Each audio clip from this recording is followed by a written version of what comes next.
Hello everyone. అయితే మన south Indian tiffins idli, dosa, vada, bonda వీటిల్లోకి ఓన్లీ చట్నీ కాకుండా దాని పక్కన ఒక స్పైసీ పొడి ఉంటే ఇంకా బాగుంటుంది కదా. సో ఇది సింపుల్గా ఇంట్లో చేసుకునే పల్లీ కారం పొడి అనమాట.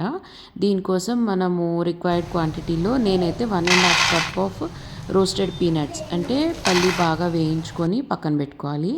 ఇప్పుడు ఒక ప్యాన్లో కొంచెం ఎండుమిర్చి మీ స్పైస్ ప్రిఫరెన్స్కి తగ్గట్టు తీసుకొని రోస్ట్ చేసుకోవాలి. నెక్స్ట్ కొన్ని గార్లిక్ క్లోవ్స్ కూడా తీసుకొని జస్ట్ డ్రై రోస్ట్ చేయాలంతే. కొంచెం బ్రౌనిష్ షేడ్లోకి వస్తే సరిపోతుంది.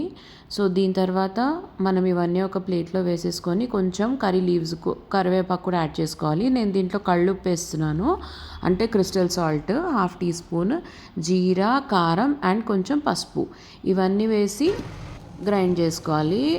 మెత్తగా పౌడర్లా గ్రైండ్ చేసుకోవచ్చు, లేదా కోర్స్ పౌడర్లా కూడా గ్రైండ్ చేసుకోవచ్చు. నేను సెమీ కోర్స్ లాగా గ్రైండ్ చేసుకున్నాను. దీంట్లో నేను కారం కూడా వేసాను, ఎందుకంటే కారం వేస్తే మంచి కలర్ వస్తుందన్నమాట, కొంచెం స్పైస్ లెవెల్ కూడా వస్తుంది. అండ్ దీంట్లో లాస్ట్కి నెక్స్ట్ కొంచెం కరివేపాకు తీసుకొని ఆయిల్లో డీప్ ఫ్రై చేసి దీంట్లో యాడ్ చేసి బాగా మిక్స్ చేసుకోవాలి. సో ఇదంతా ఒక సర్వింగ్ బౌల్లోకి తీసుకొని మనం ఇడ్లీ, దోశ, వడ వేటిల్లోకైనా సరే ఈ కాంబినేషన్తో తింటే చాలా టేస్టీగా ఉంటుంది. మీరు కూడా రెసిపీ తప్పకుండా ట్రై చేయండి. Do subscribe to my channel. Thank you.